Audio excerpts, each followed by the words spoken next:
ఓం నమో నారాయణాయ. హాయ్ అండి అందరికీ. నేనైతే 7 శనివారాల వ్రతం అయితే చేసుకుంటున్నాను కదండి.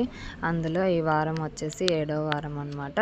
ఈ వారం 11 మంది ముత్తైదులందరికీ కూడా తాంబూలం ఇచ్చుకొని ప్రసాదాలన్నింటినీ చేసుకొని నేనైతే వాళ్ళకి భోజనాలు అనేది పెట్టుకుందాం అనుకొని అన్ని పూజ అయితే స్టార్ట్ చేసుకున్నాను. ముందుగా అయితే అన్ని పనులు ఎర్లీ మార్నింగ్ లేచి స్టార్ట్ చేసేసుకొని ప్రసాదాలు అయితే ముందుగా ఏర్పాటు చేసుకుంటున్నాను అనమాట.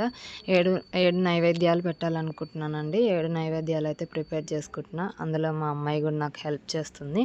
సో ఇట్లా అయితే పీఠం అయితే ఏర్పాటు చేసేసుకొని నేనైతే అన్ని పనులు అయితే స్టార్ట్ చేసేసాను. ముందుగా వినాయకుడిని అవన్నీ పెట్టేసుకొని పూజ అయితే స్టార్ట్ చేశాను. పిండి దీపాలు అనేవి తయారు చేసుకుంటున్నాను అనమాట. ఇంకా పిండి దీపాలు అవి వెలిగించేసుకొని ఇంక మా వారిని అయితే పిలుచుకొని ఇంక పూజ దగ్గర అయితే కూర్చోబెట్టుకున్నానండి.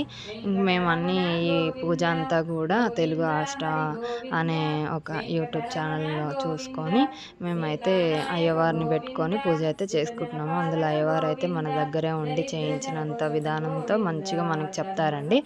మేమైతే ఆ పూజ విధానం అంతా కూడా అలా కంప్లీట్ చేసేసుకొని అయ్యవారు అయితే ఎలా అయితే చెప్పారో అలా అంతా కంప్లీట్ చేసుకొని ఇంక మేము హారతి అయితే ఇచ్చేసుకున్న తర్వాత గోవిందనామాలు అనేది చదువుకుంటున్నాం అనమాట. ఇంకా గోవిందనామాలు అయిపోయిన తర్వాత ఇంకా అందరూ ముత్తైదువులు అయితే వచ్చారు. మేము ఒక దంపతులకి అయితే బట్టలు పెట్టేసుకొని మిగతా వారందరికి కూడా భోజనాలు పెట్టుకున్నాం అనమాట. ఒక దంపతులకి అయితే ఇక నిండు తాంబూలము అయ్యవారికి సంబంధించినవి అమ్మవారికి సంబంధించినవి అన్నీ కూడా తెచ్చి వారికైతే భోజనం పెట్టి మేమిద్దరం కలిసి దంపతులమిద్దరం కలిసి వాళ్ళకి ఇచ్చామన్నమాట వాయనము.